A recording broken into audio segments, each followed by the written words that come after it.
dal leen ak jàmm ci AGT News chaîne bi leen di jox xibaar yi wér te wóor abonné leen ngir dara bañ leen a raw.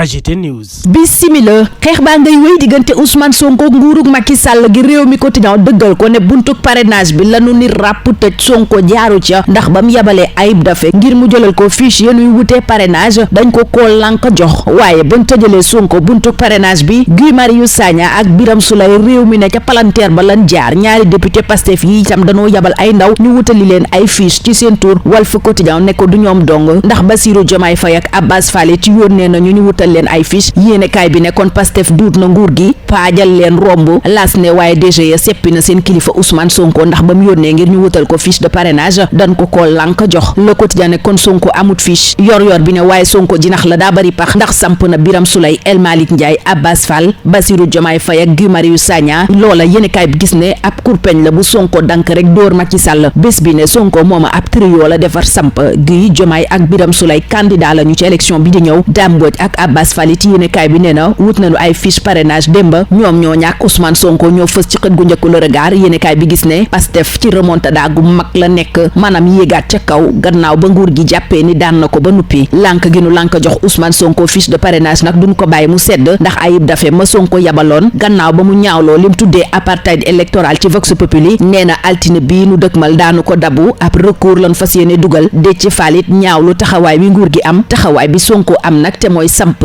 Diomaye Birame Souleye Guy Marius Abbas Fall ak El Malick Ndiaye Vox Populi nee na dafay dëggal Diallo Diop mi ne woon plan B dana am ca Pastef te moo ne ba mu ko waxee yéenekaay baa ngay fàttali nanu dalee woon ca kawam ñoom waa Pastef ne seen plan A ba Z mooy Ousmane Sonko mooma yor bi nee na seppi gi nu ko seppi ci liste électorale yi tappale gënu koo mag te yéenekaay baa nga cay indi firnde booba jamono Sud Quotidien di ñu indil xalaatu Ndiaga Sylla expert électoral ci li DG yo lan ko jox Ousmane Sonko fiche de parrainage mu ne loola dëppoowul ak code électoral Djibril Ñëng bu Gradec expert électoral it feelu ko ne ko bu dee DG nii la doxaleek Ousmane Sonko teguwul ci yoon teguwul ci démocratie te itam xaajeeg seen dong la gu teguwut fenn Les Échos teg ndorteelu parrainage bi diggante njàqare ak mbégte ci candidat yi nañu bu dee am na ñu jox seeni fiche te sagar xeeñut am na ñeneen ñoo xam ni dara leeragut ci seeni gët waxal F24 ci boobu la yéenekaay di ñaawlu doxalinu nguur gi mu jàpp ne jubluwul lenn ci li muy def lu dul seppi ay candidat ci élection bi nu jëm tànnal boppam ñëm bëgg ñu bokk ca waxal ci enquête F24 di yëgal ne dana ko kalaame ji ca cour de justice bu CEDEAO yéenekaay bi gis ne nag ndëgg sërëx gu mujj lataa ñuy egg ci élection présidentielle bu 2024 mooy parrainage bi yéenekaay bi ne doonte sax mel nañ ni lu ko yombal waaye jafe-jafe yi tey la gën a bari ci candidat yi waa PDS mel ni ñu naan ñun dawuñu lu jafe ndax parrainage citoyen bi lañu tànn doonte mënoon nanoo tànn parrainage des élus ci biir Vox Populi libéraux yay wax la waral ñu def tànneef googa neenu mooy li méngoo ak bëggu-bëggu seen candidat Karim Wade ndax kóoluteem ci militant yi amul sikki sàkk Amadou Ba it boobale parrainage la tànn muy parrainage citoyen laas nañu kay doxal liggéey ba mooy Abdoulaye Diagne bu maire L'Observateur nañu Macky Sall ci boppam moo tànn Abdoulaye Diagne bu maire muy délégué national bu parrainage bi lataa munoo yeggee listub délégué régionaux parrainage ngir Benno Bokk Yaakaar ñenn ci kilifay Benno Bokk Yaakaar yu Ndakaaru Amadou Ba daje na ak ñoom xaaji guddi buñ sukkandikoo ci L'Observateur mi ñu yëgal ni tam Macky Sall dana daje tey ak secrétariat exécutif national bu APR bu ca noppee sekk waxtaan ak conférence des leaders bu Benno Bokk Yaakaar L'Observateur gisee ca ne Macky Sall ma ngay waajal xeexub 2024 bi L'Indépendant mel ni ku naan xeex bu nar a xumb ndax téeméer ak ñaar fukk ak juróom benn candidat wàññi nañu leen démb ca direction générale des élections kenn ca yooyele candidat Serigne Mboup sekk na waxtaan ak Bés Bi Le Jour fësal ci lim nar a sukkandiku ba indi coppite ci réew mi rawatina ak ci daara yi secteur privé bi ak yorin wu sell di bonne gouvernance Serigne Mboup xamle na itam lu bari ci njàng mi mu def ca Sorbonne lataa muy dellusi ci digganteem ak Sonko ak Amadou Ba diggante Abdoulaye Doura Baldé ak Lat Diop daa mel ni léegi tey sagar xeeñ ca ndax La Tribune nee na ki ñu fal bees ci bopp LONASE ma ngay luñutu Lat Diop mam fa wuutu lam fa def Les Échos di ñu xamal ne audit booba Doura Baldé nar a def mi ngi ko tënk ci contrat d'exploitation contrat de partenariat ak yeneen convention yu fa Lat Diop bàyyi laas ne Doura kay ci rëbb Lat Diop la ne lii quotidien di ñu xamal ca booba jamono ne Mountaga Sy njiital port bu Ndakaaru fay na lakk ga amoon ca diggante acteur portuaire ya te yëngaloon port jamono yi yépp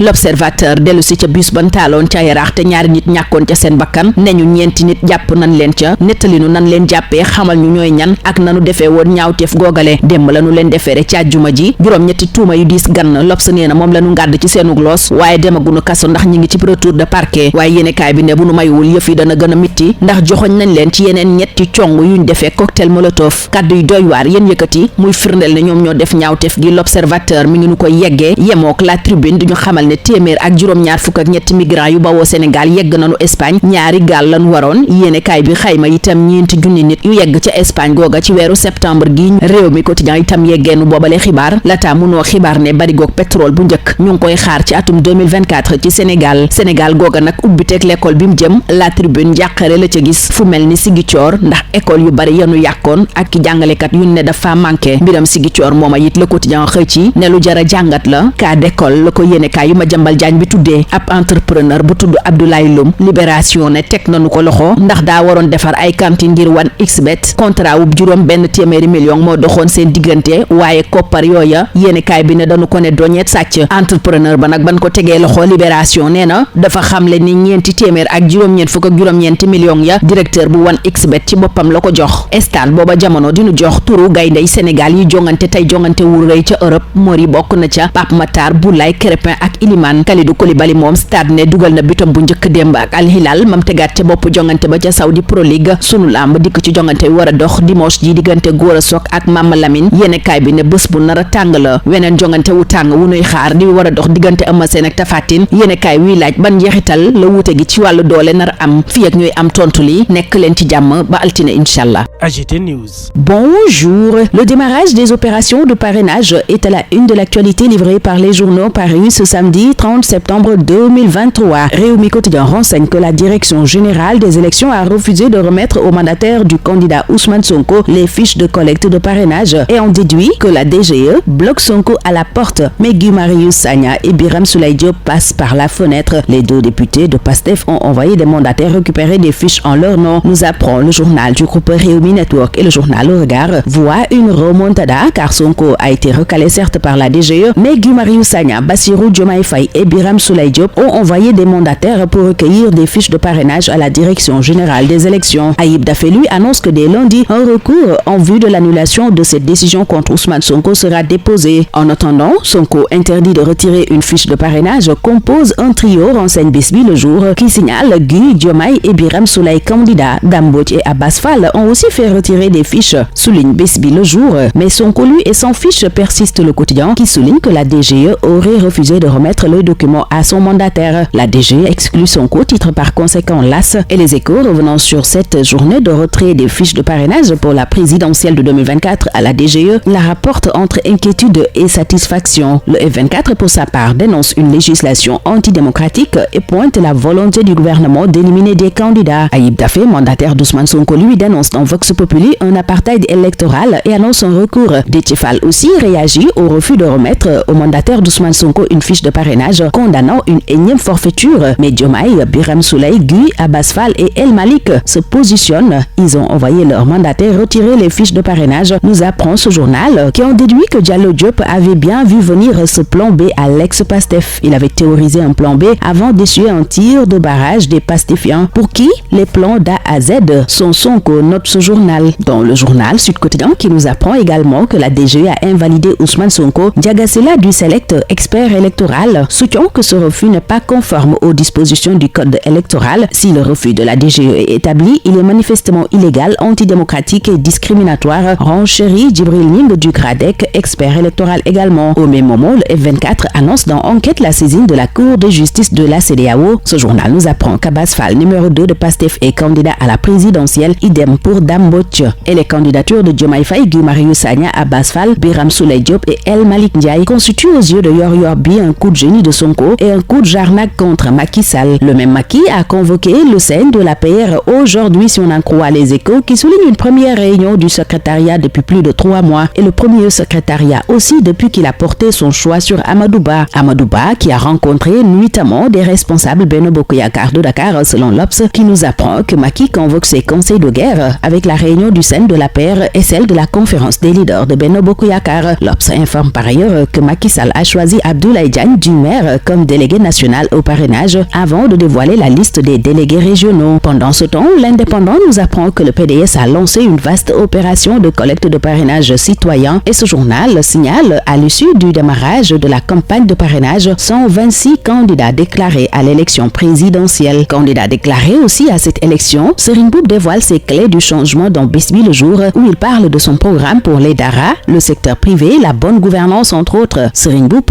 raconte aussi ses études à la Sorbonne et ses relations avec Sonko et Amadou Ba. Abdourahmane Baldé Doura va lui fouiller les cafards de la Diop après sa prise de fonction à la LONASE, nous apprend la Tribune, qui informe ainsi d'un audit annoncé par le nouveau directeur général de la Loterie nationale sénégalaise. Les Échos précisent que Doura Baldé annonce précisément un audit des contrats d'exploitation, des contrats de partenariat et autres conventions. L'AS en déduit que le nouveau DG de la LONASE, Doura Baldé, traque la Diop. Le directeur général du port autonome de Dakar, Mountaga Sy, lui, au même moment, désamorçait la bombe que constituait le bras de fer entre acteurs portuaires, rapporte l'I Quotidien, et l'Observateur livre les aveux terrifiants des auteurs de l'attentat de Yarakh, informant de l'arrestation de 4 individus impliqués dans cette attaque du bus qui avait fait 2 morts. L'Obs rejoue le film de la traque, dévoile les identités des mises en cause et leur modus operandi et nous apprend qu'ils ont été déférés au parquet hier, vendredi, et poursuivis pour 8 chefs d'inculpation. Ils ont cependant bénéficié d'un retour de parquet et seraient impliqués dans 3 autres attaques au cocktail Molotov, si on en croit le journal du groupe Futur Média. Et si on en croit le quotidien Réumi, le premier baril de pétrole est finalement attendu en 2024 au Sénégal. Sénégal où l'inquiétude plane sur la rentrée des classes, souligne la Tribune, qui indexe des écoles saccagées et un déficit de 250 enseignants à Ziguinchor. Ziguinchor qui constitue justement un cas d'école aux yeux du quotidien qui s'intéresse aussi à la rentrée scolaire. Et la Tribune qui s'intéresse à l'immigration irrégulière nous apprend que 2 pirogues avec 173 migrants partis du Sénégal ont accosté en Espagne. Ce journal fait état d'environ 4000 arrivées enregistrées au mois de septembre. Et c'est au même moment que l'info informe que 67 candidats ont été appréhendés en 72 heures à Kafountine. À OneXBet, au même moment, Libération constate une nébuleuse autour d'un contrat de 600 millions de francs CFA, de l'argent destiné à la construction des kiosques volés selon ce quotidien, qui informe de l'arrestation de l'entrepreneur Abdoulaye Loum, et ce dernier prétend avoir rissourné les 499 millions au directeur de OneXBet.